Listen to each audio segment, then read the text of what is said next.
Scott? There was a pace here last year. There's another pace still here. He's now called the star position. Is that appropriate? It seems like a kid on the move. The son is doing an awesome job. That star position fits him perfectly, and hopefully that bleeds into him becoming a star, which I think he will if he keeps his head on straight. Studying the game and playing the right way. But he's been phenomenal at that spot. We moved him around certain spots as well, but he's going to be a key part of what we're trying to get accomplished here defensively. Number one, being a Cincinnati kid, doing it in his hometown, and hopefully have an outstanding year, and I think he will. Peace.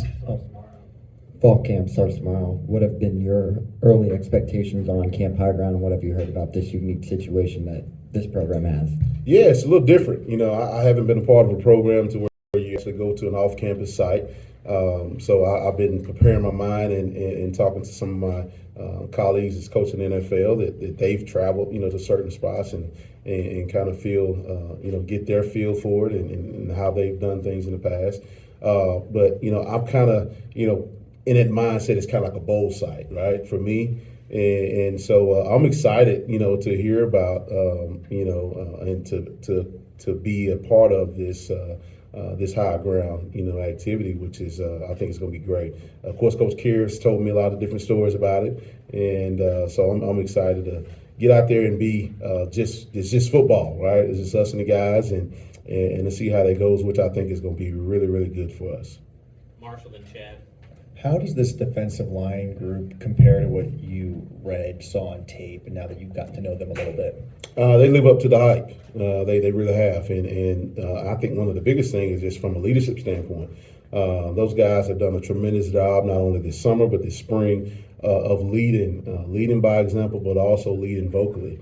And I think with a lot of those guys that are big, if they're using that size to their advantage, you better listen to me, right? Some of those young guys, but no, they've done a tremendous job on the field and off the field, and I'm excited to see those guys, have success this season. But they're going to lead us, they're going to lead us to the promised land.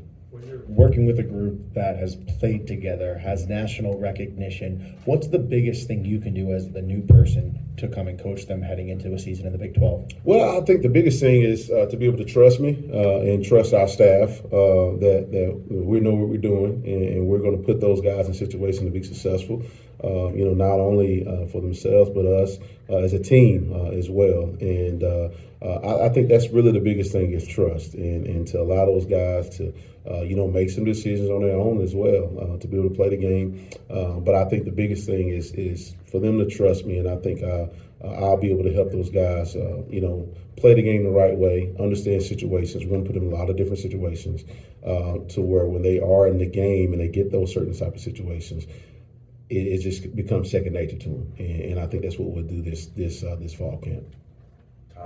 Taj Ward is a kid that's a grown man now, excuse me, He's been here for a long time.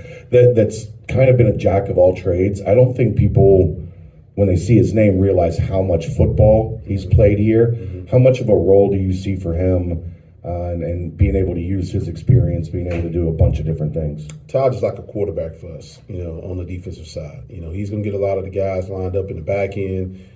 He's going to make a lot of the checks. And with him playing a lot of football, that has helped, right? And so I'm excited to be able to move him around in different spots. We're going to start him out at the strong safety spot right now. He's a natural born leader. He's a quiet kid, but he's going to do everything you ask him to do. And with him playing a lot of football, that strong safety spot, to be able to demand people to get in the right spots and things of that nature, that fits him perfectly. And so I'm excited for him as well this fall camp. Jack Dingle is a guy that has kind of flown under the radar when comparison to the star-studded defense you have. What kind of skill set does he bring, and what should fans kind of expect from him this season? Man, we had those guys were catapults, to measure their speed and their player load and all those type things. Jack had one of the highest speeds from a linebacker standpoint that I've had since I've been coaching, and he can run. That's one thing he can do. He can run. He likes contact. He's getting a lot more comfortable from a leadership standpoint because that's what we want our Mike linebacker to be. You need to be the alpha male. You need to be that guy that demands the attention, but also demands the respect from your teammates and things of that nature, and on that defensive side. And he's been phenomenal. I mean, he's been awesome. He's been great to see grow from January, until today.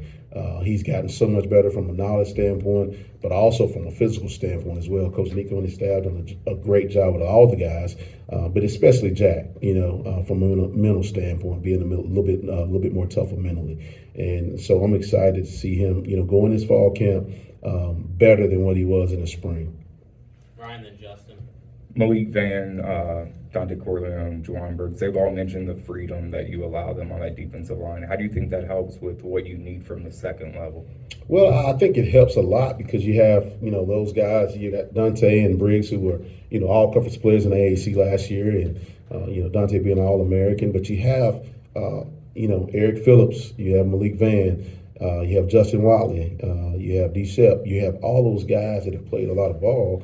And, that helps me as a play caller to, put some things on them that, hey, this is what we want, won't you make this check, on certain sets. And that allows those guys to play fast, to have a little bit more ownership, but also, it allows, like you said, at second level to free those guys up, so they can just run and play ball. And I think it's very, very critical for us to be able to win the trenches, each and every game, so that second level can get after it as well, whether it's pressures, whether it's fitting the run game, whatever it may be. But we just have to do a really good job up front in the trenches and having old heads like those guys. That's going to help us and allow us to do so. Now that you've had a spring and a summer with this group, how well do you feel like this defense as a whole fits the style you want to play? And are there any adjustments you've had to make for the personnel on this roster? Well, I think one thing it has allowed me to do, is basically keep, a lot of the same as things that we did this past season. But it also allowed me to do some things that we weren't able to do with the group I had last year as well. So, it gives me a lot more flexibility, I think, to be able to, do certain things that, opposing teams haven't seen us do yet. And so it's very exciting to be able to work with this group. They take, whatever we're, giving them, they take it and they run with it. And that's one thing I really like.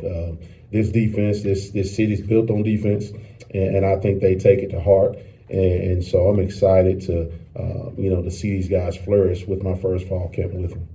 Dan, then Scott. Your defense at Louisville led the nation in sacks last year, and they came from all over the place. Has that always been your approach, or has that evolved based on how much teams throw in college football and what you think works best? Well, I think it has evolved from the time I've started working with Coach Sack, back in 2012 and 13. The game has changed, and I think you have to be able to evolve with the times of the game, but you also have to evolve week to week, on what teams are doing. And, whether it's bringing pressure, whether it's dropping in coverage, you have to evolve. But I've always been an attacking, style type guy myself, and that's what we want to keep doing, being a attacking style defense, very aggressive, but playing smart as well and understanding, situations. And I think that's one thing we're going to put these guys in situations that they haven't seen in fall camp. That's going to allow them to play fast in the games, whether it's third and short a lot, whether it's, a 2-minute scenario. We do things what we call sudden change, to where we may be in the individual period or special team period and the horn may blow, and now it's a situation. It may be 4th and 5. Now let's go play ball and let's see what happens. So we're going to put in a lot of different situations, but I think my aggressive style, our staff's aggressive style, is what we want to do. And that's one of Coach Sack's core values, always attack, and that's our mindset. Briggs, Phillips, Van, all local guys. Are people forgetting about this young man from Utah State, Daniel Graziak, who looks like he gets after it pretty well? DG is what you want as a player. Not just, I say just a player, but also a person. Great human being, great teammate, very, very coachable. and wants to be great. And he acts like a pro each and every day. I was at one of the Bengals practices the other day, and I turned around and I heard somebody call my name. It was him, at the practice. So he wants to be a pro. He acts like a pro, and I'm excited to have him on our roster. He had 8.5 sacks last year at Utah State. He was right there with, our guy that led us last year, Louisville.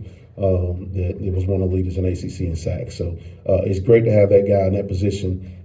He's done a tremendous job and will continue to do a tremendous job this fall camp of leading, by vocally, but also, by actions as well. So we're excited to have him on our squad.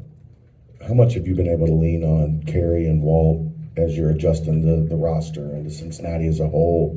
And what kind of asset have those two been? They've been awesome. I mean, you think about, a guy that's, bled red and black and white, since he played here in Walt, to a guy we call the mayor of Cincinnati, which is Kerry. Those two guys have been phenomenal for us. And I've been able to lean on them heavily on the roster, knowing, especially once we got here, as well as now, even, with some of the guys that, have coming in or still here, the things that I may not have known, when I got here in January, February, that I know now about some of the guys that are here.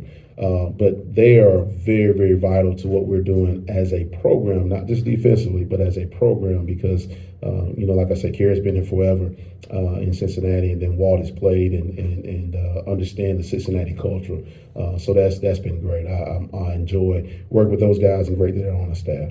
How much do you drink more coffee now than you used to? Or No, I'm not following Kerry's footsteps in that, but that joker, he drinks some coffee now. I mean, I've never seen anything like it. It's every little break I give him, he's going to get some more coffee, going to get more coffee. But I mean, he's healthy, so it must work. So that's one thing my grandma would say. She drinks black coffee herself, and she's 95 years old, so still ticking. So I think I may have fallen in the footsteps. Maybe I need to start getting a little bit more coffee too. Was Greshik at that Bengals practice on his own, just among the spectators, and was he with any teammates? He was he came out on his own, and I think when I turned around, I think I saw Corey end up showing up a little bit later on as well, Corey Kinder. But those guys, they're football junkies, man. They want to go watch some of the best, practice, at the highest level, and so it was great to see those guys there. Say that again. They may have want to check and see if he was in the crowd. Any other questions for Coach Brown? Thank you, Coach. Hey,